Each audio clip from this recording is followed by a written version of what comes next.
नमस्कार दोस्तों, मैं रीशु सिंह आप सभी का स्वागत करती हूँ अपने YouTube चैनल पे और उम्मीद करती हूँ आप सब ठीक होंगे और पढ़ाई कर रहे होंगे। तो हमने काव्य शास्त्र ख़त्म कर लिया है, उसमें पाश्चात्य और भारतीय काव्य शास्त्र दोनों मैंने पढ़ा दिया है। तो अगर आप लोगों ने वो वीडियो नहीं देखी है तो मेरी प्लेलिस्ट में जाके देख सकते हैं। और आज हम शुरू करने वाले हैं निबंध। तो निबंध में सबसे पहला निबंध है दिल्ली दरबार दर्पण, जो हम पढ़ेंगे भारतेंदु जी ने लिखा है। तो उसका हम मूल पाठ पढ़ेंगे, ठीक है। तो इससे आपको मतलब परीक्षा में जैसे निबंधों से क्या होता है, बीच में से कोई लाइन उठा लेते हैं और कथन और कारण में भी पूछ देते हैं कभी कभी, या फिर बीच से कोई लाइन उठा के भी पूछ सकते हैं कि मतलब कौन सा मतलब किस राइटर ने लिखा है ये, मतलब और कौन से निबंध का है। तो इस तरह के क्वेश्चन आते हैं, ठीक है। तो चलिए इसका मूल पाठ हम लोग शुरू करते हैं। तो दिल्ली दरबार दर्पण, भारतेंदु जी ने लिखा है। सब राजाओं की मुलाकातों का हाल अलग अलग लिखना आवश्यक नहीं, क्योंकि सबके साथ वही मामूली बातें हुई। सब बड़े बड़े शासनाधिकारी राजाओं को एक एक रेशमी झंडा और सोने का तगमा मिला। झंडे अत्यंत सुंदर थे। पीतल के चमकीले मोटे मोटे डंडों पर राजराजेश्वरी का एक एक मुकुट बना था और एक एक पटरी लगी थी, जिस पर झंडा पाने वाले राजा का नाम लिखा था। और फरहरे पर जो डंडे से लटकता था, स्पष्ट रीति पर उनके शस्त्र आदि के चिन्ह बने हुए थे। झंडा और तगमा देने के समय श्रीयुत वायसराय ने हर एक राजा से ये वाक्य कहे। मैं श्रीमती महारानी की तरफ से यह झंडा खास आपके लिए देता हूँ, जो उनके हिंदुस्तान की राजराजेश्वरी की पदवी लेने का यादगार रहेगा। श्रीमती को भरोसा है कि जब कभी यह झंडा खुलेगा, आपको उसे देखते ही केवल इस बात का ध्यान न होगा कि इंग्लिस्तान के राज्य के साथ आपके खैरखा राजसी घराने का कैसा दृढ़ संबंध है, वरन यह भी सरकार की यह बड़ी भारी इच्छा है कि आपके कुल को प्रतापी, प्रारब्धी और अचल देखे। मैं श्रीमती महारानी हिंदुस्तान की राजराजेश्वरी की आज्ञा अनुसार आपको यह तगमा भी पहनाता हूँ। ईश्वर करे आप इसे बहुत दिन तक पहने और आपके पीछे यह आपके कुल में बहुत दिन तक रहकर उस शुभ दिन को याद दिलावे जो इस पर छपा है। शेष राजाओं को उनके पद के अनुसार सोने या चांदी के केवल तगमे ही मिले। किलात के खां को भी झंडा नहीं मिला, पर उन्हें एक हाथी जिस पर 4000 की लागत का हौदा था, जड़ाऊ घड़े, घड़ी, कारचोबी कपड़े, कम खाब के थान वगैरह सब मिलाकर 25,000 की चीज़ें तोहफे में मिली। यह बात किसी दूसरे के लिए नहीं हुई थी। इसके सिवाय जो सरदार उनके साथ आए थे, उन्हें भी किश्तियों में लगाकर 10,000 रुपये की चीज़ें दी गई। प्राय लोगों को इस बात के जानने का उत्साह होगा कि खां का रूप और वस्त्र कैसा था। निस्संदेह जो कपड़ा खां पहने थे वह उनके साथियों से बहुत अच्छा था, तो भी उनकी या उनके किसी साथी की शोभा उन मुगलों से बढ़कर न थी जो बाजार में मेवा लिए घूमा करते हैं। हाँ, कुछ फर्क था तो इतना था कि लंबी गाभिन दाढ़ी के कारण खां साहब का चेहरा बड़ा भयानक था। इन्हें झंडा न मिलने के कारण यह समझना चाहिए कि यह बिल्कुल स्वतंत्र हैं। इन्हें आने और जाने के समय श्रीयुत वायसराय गलीचे के किनारे तक पहुंचा गए थे, पर बैठने के लिए इन्हें भी वायसराय के चबूतरे के नीचे वही कुर्सी मिली थी जो और राजाओं को। खां साहिब के मिजाज में रूखापन बहुत है। एक प्रतिष्ठित बंगाली इनके डेरे पर मुलाकात के लिए गए थे। खां ने पूछा, क्यों आए हो बाबू साहिब? बाबू साहेब ने कहा, आपकी मुलाकात को। इस पर खां बोले कि अच्छा, आप हमको देख चुके और हम आपको, अब जाइए। बहुत से छोटे छोटे राजाओं की बोलचाल का ढंग भी जिस समय वे वायसराय से मिलने आए थे संक्षेप के साथ लिखने के योग्य है। कोई तो दूर से ही हाथ जोड़े आए और दो एक ऐसे थे कि जब एडिकांग के बदन झुकाकर इशारा करने पर भी उन्होंने सलाम न किया तो एडिकांग ने पीठ पकड़कर उन्हें धीरे से झुका दिया। कोई बैठकर उठना जानते ही न थे, यहाँ तक कि एडिकांग को उठो कहना पड़ता था। कोई झंडा, तगमा, सलामी और खिताब पाने पर भी एक शब्द धन्यवाद का नहीं बोल सके। कोई बेचारे इनमें से दो ही एक पदार्थ पाकर ऐसे प्रसन्न हुए कि श्रीयुत वायसराय पर अपनी जान और माल निछावर करने को तैयार थे। सबसे बढ़कर बुद्धिमान हमें एक महात्मा देख पड़े, जिनसे वायसराय ने कहा कि आपका नाम नगर तो तीर्थ गिना जाता है, पर हम आशा करते हैं कि आप इस समय दिल्ली को भी तीर्थ के समान पाते हैं। इसके जवाब में वह बेधड़क बोल उठे कि यह जगह तो सब तीर्थों से बढ़कर है, जहां आप हमारे खुदा मौजूद हैं। नौबाब लुहारू की भी अंग्रेजी में बातचीत सुनकर ऐसे बहुत कम लोग होंगे जिन्हें हंसी न आई हो। नौबाब साहिब बोलते तो बड़े बेधड़क धड़ाके से थे, पर उसी के साथ कायदे और मुहावरे के भी खूब हाथ पांव तोड़ते थे। कितने वाक्य थे जिनके कुछ अर्थ ही नहीं हो सकते, पर नौबाब साहिब को अपनी अंग्रेजी का ऐसा कुछ विश्वास था कि अपने मुंह से केवल अपने ही को नहीं वरन अपने दोनों लड़कों को भी अंग्रेजी, अरबी, ज्योतिष, गणित आदि ईश्वर जाने कितनी विद्याओं का पंडित बखान गए। नवाब साहब ने कहा कि हमने और रईसों की तरह अपनी उम्र खेल कूद में नहीं गंवाई, वरन लड़कपन से ही विद्या के उपार्जन में चित्त लगाया और पूरे पंडित और कवि हुए। इसके सिवाय नौबाब साहब ने बहुत से राजभक्ति के वाक्य भी कहे। वायसराय ने उत्तर दिया कि हम आपकी अंग्रेजी विद्या पर इतना मुबारकबाद नहीं देते जितना अंग्रेजों के समान आपका चित्र होने के लिए। फिर नौबाब साहिब ने कहा कि मैंने इस भारी अवसर के वर्णन में अरबी और फारसी का एक पद्य ग्रंथ बनाया है, जिसे मैं चाहता हूँ कि किसी समय श्रीयुत को सुनाऊं। श्रीयुत ने जवाब दिया कि मुझे भी कविता का बड़ा अनुराग है और मैं आपसा एक भाई कवि, ब्रदर पोएट देखकर बहुत प्रसन्न हुआ और आपकी कविता सुनने के लिए कोई अवकाश का समय अवश्य निकालूंगा। 29 तारीख को सत्र के अंत में महारानी तंजौर वायसराय से मुलाकात को आई। ये ताश का सब वस्त्र पहने ही थे और मुंह पर भी ताश का नवाब पड़ा हुआ था। इसके सिवाय उनके हाथ पांव दस्ताने और मोजे से ऐसे ढके थे कि सबके जी में उन्हें देखने की इच्छा ही रह गई। महारानी के साथ मैं, उनके पति शखाराम साहिब और 2 लड़कों के सिवाय उनकी अनुवादक मिसेस फर्थ भी थे। महारानी ने पहले आकर वायसराय से हाथ मिलाया और अपनी कुर्सी पर बैठ गई।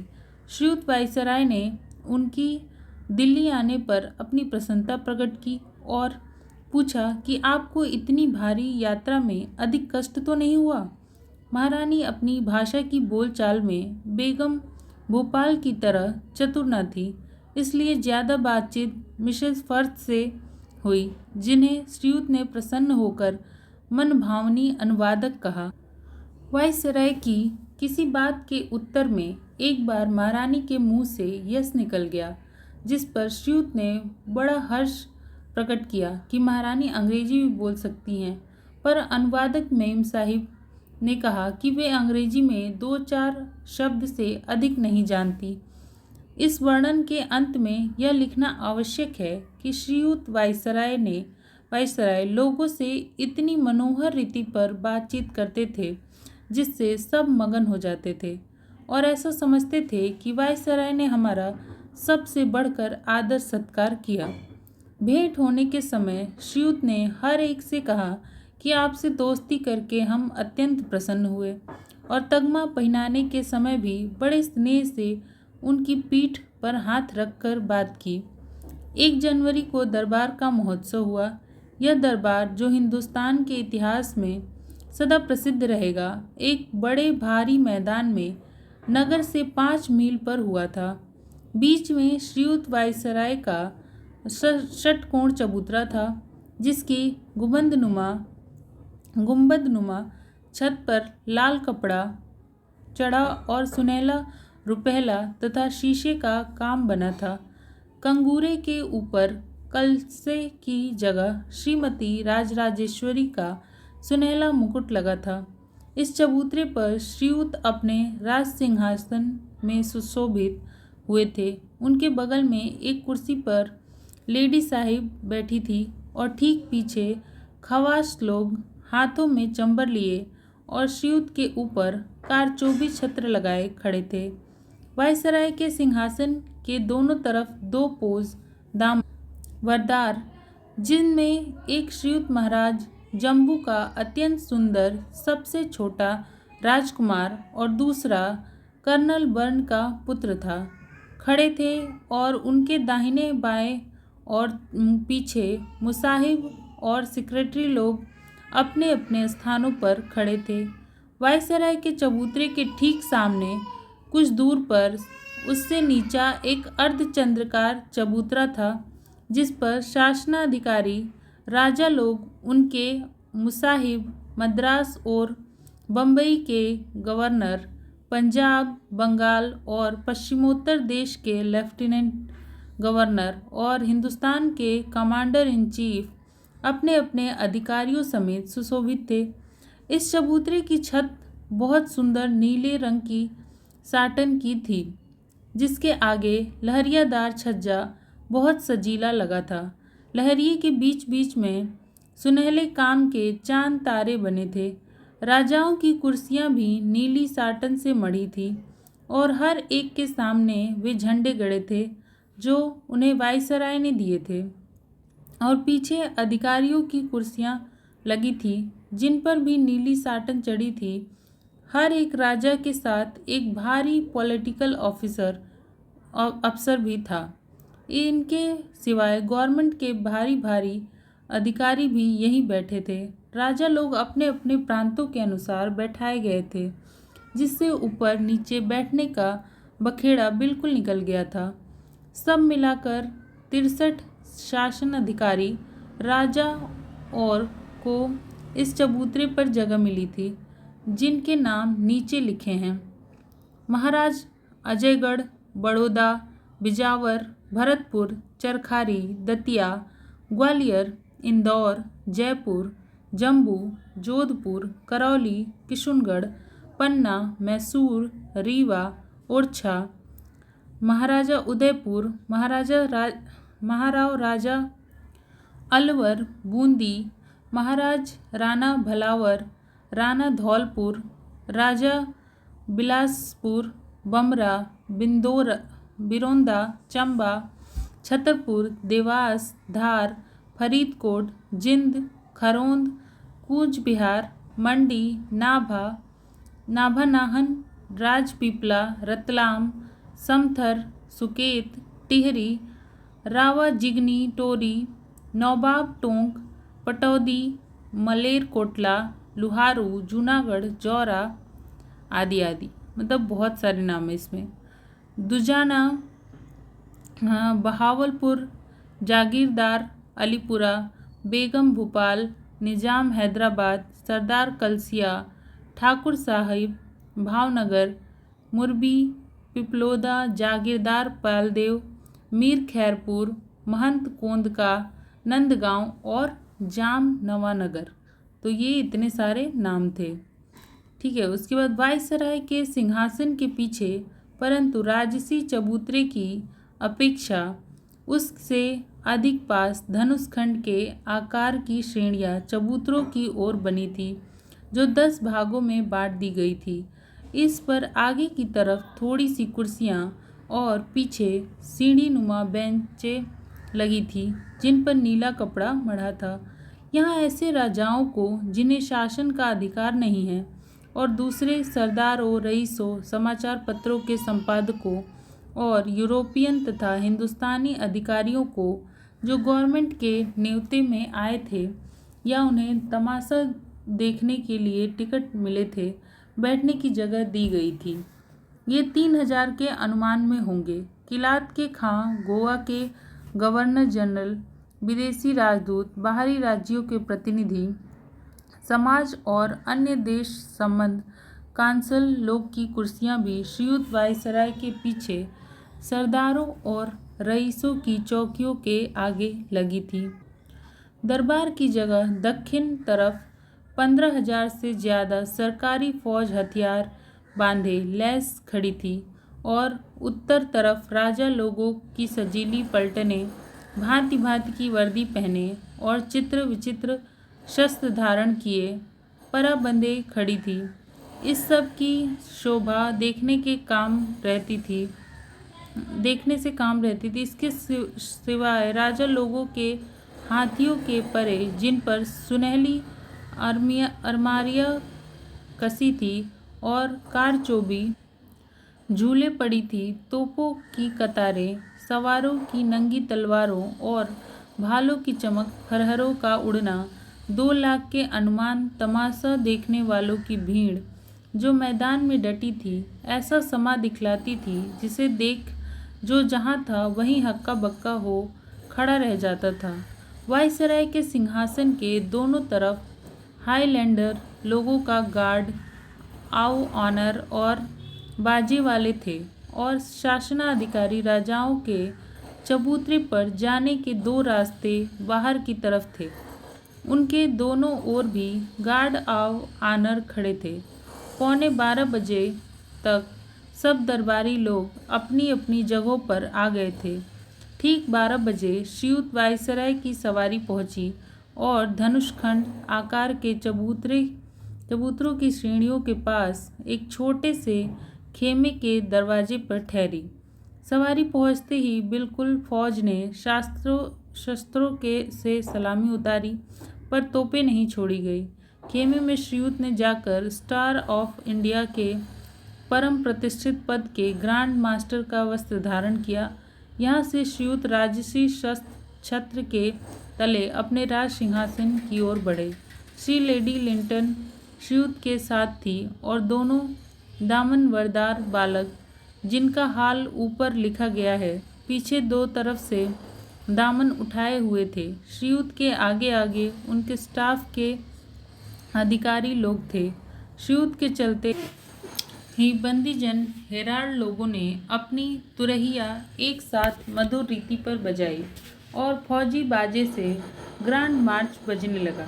जब श्रीयुत राज सिंहासन वाले मनोहर चबूतरे पर चढ़ने लगे तो ग्रांड मार्च का बाजा बंद हो गया और नेशनल एंथम अर्थात गॉड सेव की क्वीन ईश्वर महारानी को चिरंजीवी रखे का बाजा बजने लगा और गॉड्स ऑफ ऑनर ने प्रतिष्ठा के लिए अपने शस्त्र झुका दिए। जो ही श्रीयुत राज सिंहासन पर सुशोभित हुए, बाजे बंद हो गए और सब राजा महाराजा जो वायसराय के आने के समय खड़े हो गए थे, बैठ गए। इसके पीछे श्रीयुत ने मुख्य बंदी चीफ हेराल्ड को आज्ञा की कि श्रीमती महारानी के राजराजेश्वरी की पदवी लेने के विषय में अंग्रेजी में राजाज्ञा पत्र पढ़ो। यह आशा होते ही बंदीजनों ने, जो 2 पांति में राज सिंहासन के चबूतरे के नीचे खड़े थे, तुरही बजाई और उसके बंद होने पर मुख्य बंदी ने नीचे की सीढ़ी पर खड़े होकर बड़े ऊंचे स्वर से राजाज्ञा पत्र पढ़ा, जिसका उल्था यह है: महारानी विक्टोरिया ऐसी अवस्था में कि हाल में पार्लियामेंट की जो सभा हुई उनमें एक एक्ट पास हुआ है, जिसके द्वारा परम कृपालु महारानी को यह अधिकार मिला है कि यूनाइटेड किंगडम और उसके अधीन देशों की राज संबंधी पदवियों और प्रशस्तियों में श्रीमती जो कुछ चाहें बढ़ा ले। और इस एक्ट में यह भी वर्णन है कि ग्रेट ब्रिटेन और आयरलैंड के एक में मिल जाने के लिए जो नियम बने थे, उनके अनुसार भी यह अधिकार मिला था कि यूनाइटेड किंगडम और उसके अधीन देशों की राज संबंधी पदवी और प्रशस्ति, इस संयोग के पीछे वही होगी जो श्रीमती ऐसे राजाज्ञा पत्र के द्वारा प्रकाश करेंगी, जिस पर राज की मुहर छपी रहे। और इस एक्ट में यह भी वर्णन है कि ऊपर लिखे हुए नियम और उस राजाज्ञा पत्र के अनुसार जो 1 जनवरी 1801 को राजसी मुहर होने के पीछे प्रकाश किया गया, प्रकाश मतलब कि प्रकाशन में, जो प्रकाशन में आया, हमने यह पदवी ली विक्टोरिया ईश्वर की कृपा से ग्रेट ब्रिटेन और आयरलैंड के संयुक्त राज्य की महारानी स्वधर्म रक्षिणी। और इस एक्ट में यह भी वर्णन है कि उस नियम के अनुसार जो हिंदुस्तान के उत्तम शासन के हेतु बनाया गया था, हिंदुस्तान के राज का अधिकार जो उस समय तक हमारी ओर से ईस्ट इंडिया कंपनी को सुपुर्द था, अब हमारे निज अधिकार में आ गया और हमारे नाम से उसका शासन होगा। इस नए अधिकार की हम कोई विशेष पदवी लें, और इस सब वर्णनों के अनंतर इस एक्ट में यह नियम सिद्ध किया गया है कि ऊपर लिखी हुई बात के संस्मरण निमित्त की हमने अपने किए हुए राजाज्ञा पत्र के द्वारा हिंदुस्तान के शासन का अधिकार अपने हाथ में ले लिया। हमने यह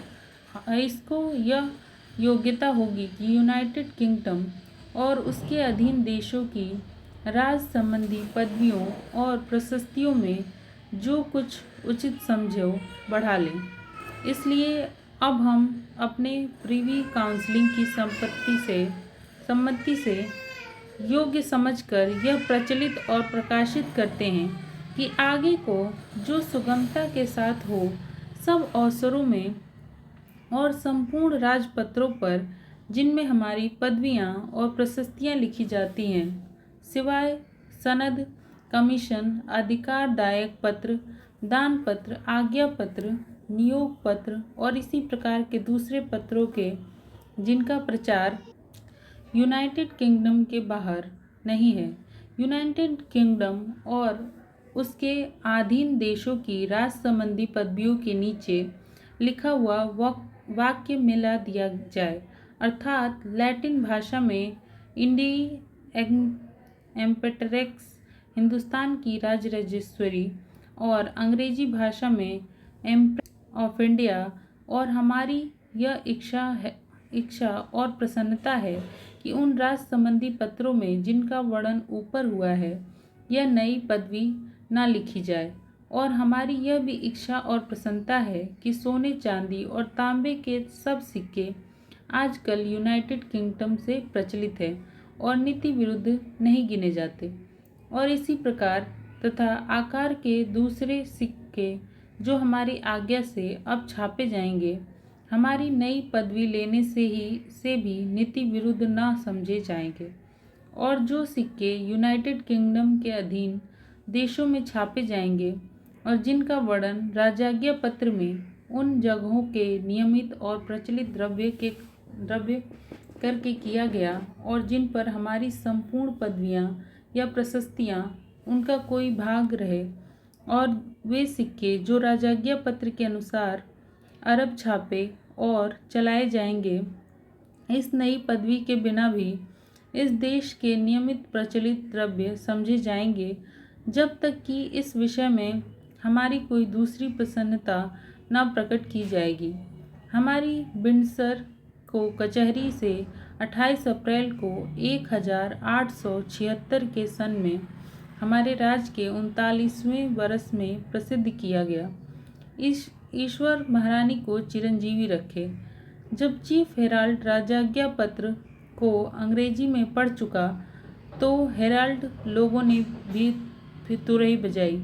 इसके पीछे फॉरेन सेक्रेटरी ने उर्दू में, जब चीफ हेराल्ड राजाज्ञा पत्र को अंग्रेजी में पढ़ चुका तो हेराल्ड लोगों ने फिर तुरही बजाई। इसके पीछे फॉरेन सेक्रेटरी ने उर्दू में तर्जुमा पढ़ा। इसके समाप्त होते ही बादशाही झंडा खड़ा किया गया और तोपखाने से जो दरबार के मैदान में मौजूद था, 101 तोपों की सलामी हुई। 34-34 सलामी होने के बाद बंदूकों की बाड़ें दगी और जब 101 सलामियाँ तोपों से हो चुकी, तब फिर बाड़ छूटी और नेशनल एंथम का बाजा बजने लगा। इसके अनंतर श्रीयुत वायसराय समाज को एड्रेस करने के अभिप्राय से खड़े हुए। श्रीयुत वायसराय के खड़े होते ही सामने के चबूतरे पर जितने बड़े बड़े राजा लोग और गवर्नर आदि के अधिकारी थे खड़े हो गए। पर श्रीयुत ने बड़े ही आदर के साथ दोनों हाथों से हिंदुस्तानी रीति पर कई बार सलाम करके सब से बैठ जाने का इशारा किया। यह काम श्रीयुत का जिससे हम लोगों की छाती दूनी हो गई। पायोनिया सरीखे अंग्रेजी समाचार पन्नों के संपादकों को बहुत बुरा लगा, जिनकी समझ में वायसराय का हिंदुस्तानी तरह का सलाम करना बड़े हिठाई और लज्जा की बात थी। खैर, यह तो इन अंग्रेजी अखबार वालों की मामूली बातें हैं। श्रीयुत वायसराय ने जो उत्तम एड्रेस पढ़ा उसका तर्जुमा हम नीचे लिखते हैं। मतलब श्रीयुत जो वायसराय हैं उन्होंने एक तर्जुमा पढ़ा, उसको ही ये भारतेंदु ने नीचे लिखा हुआ है कि उन्होंने क्या पढ़ा था। सन 1858 ईस्वी की 1 नवंबर को श्रीमती महारानी की ओर से एक इश्तिहार जारी हुआ था, जिसमें हिंदुस्तान के रईसों और प्रजा को श्रीमती की कृपा का विश्वास कराया गया था, जिसको उस दिन से आज तक वे लोग राज संबंधी बातों में बड़ा अनमोल प्रमाण समझते हैं। वे प्रतिज्ञा एक ऐसी महारानी की ओर से हुई थी जिन्होंने आज तक अपनी बात को कभी नहीं तोड़ा, इसलिए हमें अपने मुंह से फिर उनका निश्चय कराना व्यर्थ है। 18 वर्ष की लगातार उन्नति ही उनको सत्य करती है और यह भारी समागम भी उनके पूरे उतरने का प्रत्यक्ष प्रमाण है। इस राज्य के रईस और प्रजा जो अपनी अपनी परंपरा की प्रतिष्ठा निर्विघ्न भोगते रहे और जिनकी अपने उचित लाभों की उन्नति के यत्न में सदा रक्षा होती रही, उनके वास्ते सरकार की पिछले समय की उदारता और न्याय आगे के लिए पक्की जमानत हो गई है। हम लोग इस समय श्रीमती महारानी के राजराजेश्वरी की पदवी लेने का समाचार प्रसिद्ध करने के लिए इकट्ठे हुए हैं और यहाँ महारानी के प्रतिनिधि होने की योग्यता से मुझे अवश्य है कि श्रीमती के उस कृपायुक्त अभिप्राय को सब पर प्रकट करूं, जिसके कारण श्रीमती ने अपनी परंपरा की पदवी और प्रशस्ति में एक पद और बढ़ाया। पृथ्वी पर श्रीमती महारानी के अधिकार में जितने देश हैं, जिनका विस्तार भूगोल के 7वें भाग से कम नहीं है और जिनमें 30 करोड़ आदमी बसते हैं, उनमें से इस और प्राचीन राज्य के समान श्रीमती किसी दूसरे देश पर कृपा दृष्टि नहीं रखती। सब जगह और सदा इंग्लिस्तान के बादशाहों की सेवा में प्रवीण और पश्चिमी सेवक रहते आए हैं, परंतु उनसे बढ़कर कोई पुरुषार्थी नहीं हुए, जिनकी बुद्धि और वीरता से हिंदुस्तान का राज सरकार के हाथ लगे और बराबर अधिकार में बना रहे। इस कठिन काम में जिसमें श्रीमती की अंग्रेजी और देशी प्रजा दोनों ने मिलकर भली भांति परिश्रम किया है। श्रीमती के बड़े बड़े स्नेही और सहायक राजाओं ने भी शुभ चिंतकता के साथ सहायता दी है, जिनकी सेना ने लड़ाई की मेहनत और जीत में श्रीमती की सेना का साथ दिया है। बुद्धिपूर्वक सत्यशीलता के कारण मेल के लाभ बने रहे और फैलते गए हैं, और जिनका आज यहाँ वर्तमान होना, जो कि श्रीमती के राजराजेश्वरी की पदवी लेने का शुभ दिन है, इस बात का प्रमाण है कि वे श्रीमती के अधिकार की उत्तमता में विश्वास रखते हैं और उनके राज में एक बने रहने में अपना भला समझते हैं। श्रीमती महारानी इस राज को जिसे उनके पुरुषों ने प्राप्त किया और श्रीमती ने दृढ़ किया, एक बड़ा भारी पृथक धन समझती हैं, जो रक्षा करने और अपने वंश के लिए संपूर्ण छोड़ने के योग्य है, और उस पर अधिकार रखने से अपने ऊपर यह कर्तव्य जानती हैं कि अपने बड़े अधिकार को इस देश की प्रजा की भलाई के लिए यहाँ के रईसों के हकों पर पूरा पूरा ध्यान रखकर काम में लावें। इसलिए श्रीमती का यह राजसी अभिप्राय है कि अपनी पदवियों पर एक और ऐसी पदवी बढ़ावें जो आगे सदा को हिंदुस्तान के सब रईसों और प्रजा के लिए इस बात का चिन्ह हो कि श्रीमती के और उनके लाभ एक हैं, और महारानी की ओर राजभक्ति और शुभ चिंतकता रखनी उन पर उचित है। वे राजसी घरानों की श्रेणियां जिनका अधिकार बदल देने और देश की उन्नति करने के लिए ईश्वर ने अंग्रेजी राज को यहाँ जमाया, प्रायः अच्छे और बड़े बादशाहों से खाली न थी, परंतु उनके उत्तराधिकारियों के राज्य प्रबंध से उनके राज्य के देशों में मेल न बना रह सका। सदा आपस में झगड़ा होता रहा और अधेर मचा रहा। निबल लोग बली लोगों के शिकार थे और बलवान अपने मद के। इस प्रकार आपस की काट मार और भीतरी झगड़ों के कारण जड़ से हिलकर और निर्जीव होकर तैमूर लंग का भारी घराना अंत को मिट्टी में मिल गया, और उसके नाश होने का कारण यह था कि उससे पश्चिम के देशों की कुछ उन्नति न हो सकी। आजकल ऐसी राजनीति के कारण, जिससे सब जाति और सब धर्म के लोगों की समान रक्षा होती है, श्रीमती की हर एक प्रजा अपना समय निर्विघ्न सुख से काट सकती है। सरकार के समभाव के कारण हर आदमी बिना किसी रोक टोक के अपने धर्म के नियमों और रीतों को बरत सकता है। राजराजेश्वरी का अधिकार लेने से श्रीमती का अभिप्राय किसी को मिटाने या दबाने का नहीं है, वरन रक्षा करने और अच्छी तरह राह बतलाने का।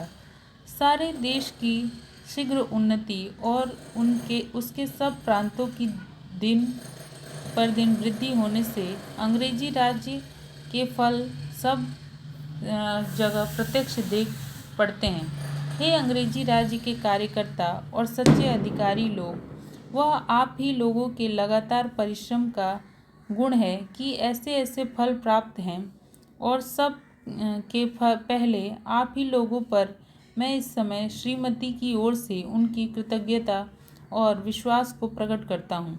आप लोगों ने इस भारी राज्य की भलाई के लिए उन प्रतिष्ठित लोगों से, जो आपके पहले इन कामों पर नियत थे, किसी प्रकार कम कष्ट नहीं उठाया है, और आप लोग बराबर ऐसे साहस, परिश्रम और सच्चाई के साथ अपने तन मन को अर्पण करके काम करते रहे, जिससे बढ़कर कोई दृष्टांत इतिहासों में न मिलेगा। कीर्ति के द्वार सब के लिए नहीं खुले हैं, परंतु भलाई करने का अवसर किसी को जो उसकी खोज रखता हो मिल सकता है। यह बात प्रायः कोई गवर्नमेंट नहीं कर सकती कि अपने नौकरों के पदों को जल्द जल्द बढ़ाती जाए, परंतु मुझे विश्वास है कि अंग्रेजी सरकार की नौकरी में कर्तव्य का ध्यान और स्वामी की सेवा में तन मन को अर्पण कर देना, ये दोनों बातें निज प्रतिष्ठा और लाभ की अपेक्षा सदा बढ़कर समझी जाएगी। यह बात सदा से होती आई है और होती रहेगी कि इस देश के प्रबंध के बहुत से भारी भारी और लाभदायक काम प्रायः बड़े बड़े प्रतिष्ठित अधिकारियों ने किए हैं, वरन जिले के उन अफसरों ने जिसकी धैर्यपूर्वक चतुराई और साहस पर संपूर्ण प्रबंध का अच्छा उतरना सब प्रकार अधीन है। श्रीमती की ओर से राजकाज संबंधी और सेना संबंधी अधिकारियों के विषय में जितना गुणग्राहकता और प्रशंसा प्रकट करूं थोड़ी है, क्योंकि ये तमाम हिंदुस्तान में ऐसे सूक्ष्म और कठिन कामों को अत्यंत उत्तम रीति पर करते रहे हैं, और जिनसे बढ़कर सूक्ष्म और कठिन काम सरकार अधिक से अधिक विश्वास पात्र मनुष्य को नहीं सौंप सकती। हे राजकाज संबंधी और सेना संबंधी अधिकारियों, जो कमसिनी में इतने भारी जिम्मे के कामों पर मुकर्रर होकर बड़े परिश्रम चाहने वाले नियमों पर तन मन से चलते हों और जो निज पौरुष से उन जातियों के बीच राज्य प्रबंध के कठिन काम को करते हों जिनकी भाषा, धर्म और रीतें आप लोगों से भिन्न हैं। मैं ईश्वर से प्रार्थना करता हूँ कि अपने अपने कठिन कामों को दृढ़ परंतु कोमल रीत पर करने के समय आपको इस बात का भरोसा रहे कि जिस समय आप लोग अपनी जाति की बड़ी कीर्ति को थामे हुए हैं और अपने धर्म के दयाशील आज्ञाओं को मानते हैं, उसी के साथ आप इस देश के सब जाति और धर्म के लोगों पर उत्तम प्रबंध के अनमोल लाभों को फैलाते हैं। उस पश्चिम की सभ्यता के नियमों को बुद्धिमानी के साथ फैलाने के लिए जिससे इस भारी राज का धन बराबर बढ़ता गया, हिंदुस्तान पर केवल सरकारी अधिकारियों ही का एहसान नहीं है, वरन यदि मैं इस अवसर पर श्रीमती की इस यूरोपियन प्रजा को जो हिंदुस्तान में रहती है पर सरकारी नौकर नहीं है, इस बात का विश्वास कराऊं कि श्रीमती उन लोगों के केवल उस राजभक्ति ही की गुण ग्राहकता नहीं करती जो वे लोग उनके और उनके सिंहासन के साथ रखते हैं, किंतु उन लाभों को भी जानती और मानती है जो उन लोगों के परिश्रम से हिंदुस्तान को प्राप्त होते हैं। तो मैं अपनी पूज्य स्वामिनी के विचारों को अच्छी तरह न वर्णन करने का दोषी ठहरूंगा। इस अभिप्राय से कि श्रीमती को अपने राज्य के इस उत्तम भाग की प्रजा को सरकार की सेवा या निज की योग्यता के लिए गुणग्राहकता दिखाने का विशेष अवसर मिले, श्रीमती ने कृपापूर्वक केवल स्टार ऑफ इंडिया के परम प्रतिष्ठित पद वालों और ऑर्डर ऑफ ब्रिटिश इंडिया के अधिकारियों की संख्या ही में थोड़ी सी बढ़ती नहीं की है, किंतु इसी हेतु एक बिल्कुल नया पद और नियत किया है जो order of the Indian empire कहलावेगा। हे हिंदुस्तान की सेना के अंग्रेजी और देसी अफसर और सिपाहियों, आप लोगों ने जो भारी भारी काम बहादुरी के साथ लड़ भिड़ कर सब अवसरों पर किए और इस प्रकार श्रीमती की सेना की युद्ध कीर्ति को थामे रहे, उसका श्रीमती अभिमान के साथ स्मरण करती हैं। श्रीमती इस बात पर भरोसा रखकर कि आगे को भी सब अवसरों पर आप लोग उसी तरह मिलजुल कर अपने भारी कर्तव्यों को सच्चाई के साथ पूरा करेंगे, अपने हिंदुस्तानी राज्य में मेल और अमन चैन बनाए रखने के विश्वास का काम आप लोगों ही को सुपुर्द करती हैं। हे वॉलेंटियर सिपाहियों, आप लोगों के राजभक्तिपूर्ण और सफल यत्न जो इस विषय में हुए हैं कि यदि प्रयोजन पड़े तो आप सरकार की नियत सेना के साथ मिलकर सहायता करें, इस शुभ अवसर पर हृदय से धन्यवाद पाने के योग्य है। हे इस देश के सरदार और रईस लोग, जिनकी राजभक्ति इस राज्य के बल को पुष्ट करने वाली है और जिनकी उन्नति इसके प्रताप का कारण है, श्रीमती महारानी आपको यह विश्वास करके धन्यवाद देती हैं कि यदि इस राज्य के लाभों में कोई विघ्न डाले या उन्हें किसी तरह का भय हो तो आप लोग उनकी रक्षा के लिए तैयार हो जाएंगे। मैं श्रीमती की ओर से उनके नाम से दिल्ली आने के लिए आप लोगों का जी से स्वागत करता हूं और इस बड़े अवसर पर आप लोगों के इकट्ठा होने को इंग्लिस्तान के राज सिंहासन की और आप लोगों की उस राजभक्ति का प्रत्यक्ष प्रमाण गिनता हूँ जो श्रीमान प्रिंस ऑफ वेल्स के इस देश में आने के समय आप लोगों ने दृढ़ रीति पर प्रकट की थी। श्रीमती महारानी आपके स्वार्थ को अपना स्वार्थ समझती हैं और अंग्रेजी राज के साथ उसके कर देने वाले और स्नेही राजा लोगों का जो शुभ संयोग से संबंध है, उसके विश्वास को दृढ़ करने और उसके मेल जोल जो अचल करने ही के अभिप्राय से श्रीमती ने अनुग्रह करके वह राजसी पदवी ली है जिसे आज हम लोग प्रसिद्ध करते हैं। हे हिंदुस्तान की राजराजेश्वरी के देसी प्रजा लोग, इस राज्य की वर्तमान दशा और उसके नित्य के लाभ के लिए अवश्य है कि उसके प्रबंध को जांचने और सुधारने का मुख्य अधिकार ऐसे अंग्रेजी अफसरों को सुपुर्द किया जाए जिन्होंने राजकाज के उन तत्वों को भली भांति सीखा है जिनका बर्ताव राजराजेश्वरी के अधिकार स्थिर रहने के लिए अवश्य है। इन्हीं राजनीति जानने वाले लोगों के उत्तम प्रयत्नों से हिंदुस्तान सभ्यता में दिन दिन बढ़ता जाता है और यही उसके राजकाज संबंधी महत्व का हेतु और नित्य बढ़ने वाली शक्ति का गुप्त कारण है। और इन्हीं लोगों के द्वारा पश्चिम देश का शिल्प, सभ्यता और विज्ञान, जिनके कारण आज दिन यूरोप लड़ाई और मेल दोनों में सबसे बढ़ चढ़कर है, बहुत दिनों तक पूरब के देशों में वहाँ वालों के उपहार के लिए प्रचलित रहेगा। परंतु हे हिंदुस्तानी लोग, आप चाहें जिस जाति या मत के हों, यह निश्चय रखिए कि आप इस देश के प्रबंध में योग्यता के अनुसार अंग्रेजों के साथ भली भांति काम पाने के योग्य हैं, और ऐसा होना पूरा न्याय भी है। और इंग्लिस्तान तथा हिंदुस्तान के बड़े राजनीति जानने वाले लोग और महारानी की राजसी पार्लियामेंट व्यवस्थापकों ने बार बार इस बात को स्वीकार भी किया है। गवर्नमेंट ऑफ इंडिया ने भी इस बात को अपने सम्मान और राजनीति के सब अभिप्रायों के लिए अनुकूल होने के कारण माना है। इसलिए गवर्नमेंट ऑफ इंडिया इन वर्षों में हिंदुस्तानियों की कारगुजारी के ढंग में मुख्य कर बड़े बड़े अधिकारियों के काम में पूरी उन्नति देखकर संतोष प्रकट करती है। इस बड़े राज्य का प्रबंध जिन लोगों के हाथों में सौंपा गया है, उनमें केवल बुद्धि ही के प्रबल होने की आवश्यकता नहीं, वरन उत्तम आचरण और सामाजिक योग्यता की भी वैसी ही आवश्यकता है। इसलिए जो लोग कुल, पद और परंपरा के अधिकार के कारण आप लोगों में स्वाभाविक ही उत्तम है, उन्हें अपने को और संतान की केवल उस शिक्षा के द्वारा योग्य करना है जिससे कि वे श्रीमती महारानी अपनी राजराजेश्वरी की गवर्नमेंट की राजनीति के तत्वों को समझे और काम में ला सके। इस रीत से उन पदों के योग्य हो जिनके द्वार उनके लिए खुले हैं।